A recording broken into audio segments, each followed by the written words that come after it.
I'm pleased to have as our guest Mr. Galen Windsor from Richland, Washington. I first heard of Galen from a tape that somebody gave to me some months ago, and I found his story to be absolutely fascinating. His story is unique, to say the least. Galen has been in 77 different cities in the last 2 years lecturing on the subject of nuclear energy. The majority of his life, the last 35 years, he spent processing plutonium from nuclear reactor sites. Galen Windsor has few peers in the world in this area of expertise. And those few peers admittedly know and agree with the things that you'll be hearing on this tape. However, except for 2 or 3 of these experts, they've all chosen to remain silent for reasons which they only know, leaving this man then the burden of leading this lonely battle of exposing what we call the nuclear scare scam. He's without question one of the world's foremost authorities in nuclear radiation measurement, and he's recognized by members of the Atomic Energy Commissions of all the major nations of the free world. Mr. Galen Windsor.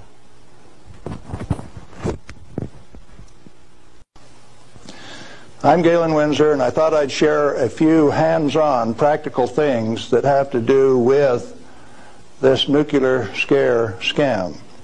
Now, you've heard that gamma energy, the kind of energy that comes off a rock like this, is the most penetrating, most damaging of all radiation.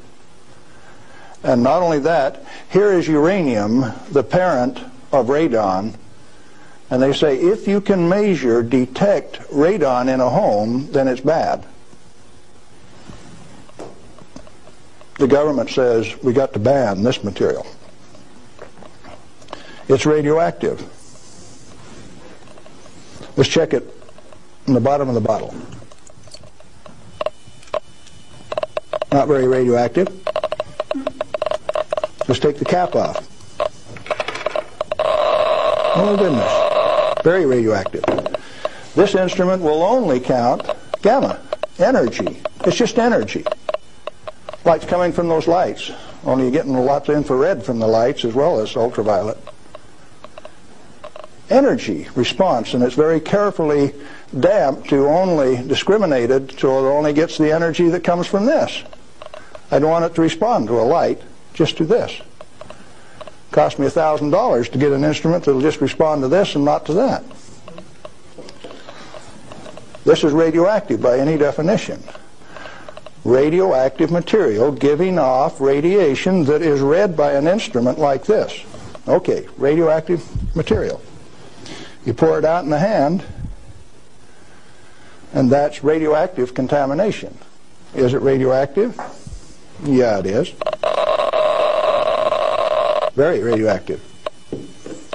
Now, decontamination is nothing but scooping it back up and putting it into the bottle. I just now decontaminated my hand. No, I didn't do such a good job. Not good at all. Is it still radioactive?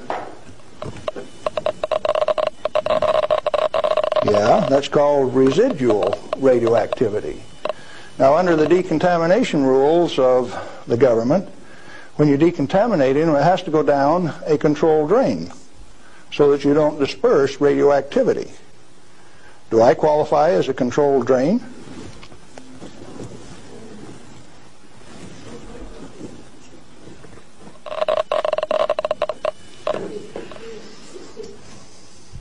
That material that I just ate is not soluble in body fluids. The stuff is so fine that it has no texture to it. Doesn't even feel rough. So it's tasteless, odorless, has no texture. How is it supposed to hurt me? Because I've been eating this on lecture tour for 2 years, the state of Washington felt it necessary to confiscate my uranium samples so that I would be safe. Dr. Fulton from the Hanford Environmental Health Foundation called up and he says, "Hey, I heard one of your guys OD'd on uranium today, Galen." And we talked for a little while and he says, "Oh, that was you." And I says, "Listen, I can eat all that stuff I want. He says, it'll ruin your kidneys. How are your kidneys? They're fine. Well, you should have been chelated within 4 hours. Well, here's a piece of metal. Density of 19.0. If you know your chemistry and physics, you know that there are only two metals that have that density: plutonium and uranium. Radioactive, pyrophoric, density of 19. Outside of a laboratory, most of you can't tell me whether this is uranium, plutonium, or a mixture of the two. Now, I said that it's heavy, and it is. Let's see if it's radioactive. Yeah, it is. Pyrophoric, what does that mean? Pyro, fire. Black on the end. The spark that just came off there is pyro, fire, burn. If it's plutonium, I just contaminated this area of Arizona in excess of the EPA's limit for 1 square mile of surface.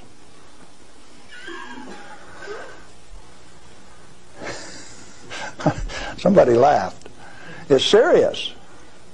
The end of progress altogether says that I just contaminated you in excess of the limit for 1 square mile. It's now silver on the end. Tomorrow it'll be black because it self-oxidizes, this black color, like this, all by itself. Plutonium does that and uranium does that. Is it hazardous? Yeah, it is, because they take depleted uranium metal and make it into 50 caliber bullets, fire them from shoulder-held weapons. In 1976, they obsoleted tank warfare with these things because it only takes one dog face with one weapon to knock out a 65-ton tank. It'll go through 3 inches of armor plate, and when it comes out the other side, it's that white hot spark that we just made. And the 5 men in that tank are dead, because it'll burn all of the oxygen out of the air and burn their flesh. Well, in your estimation, then, how dangerous is a nuclear reactor plant? A nuclear reactor plant is just a way to boil water that's the cleanest, neatest, most economical way to boil water that you've ever seen. Can a nuclear plant explode? Only like any other steam plant. Like Laughlin, Nevada had a steam explosion. It's a coal-fired plant, but 6 men were killed there last year. That could happen at a nuclear plant, but as far as an atomic explosion, good heavens, no. No way. Well, one more question, Galen. What do you feel like a good portion of these men in Congress know this already? I know they do.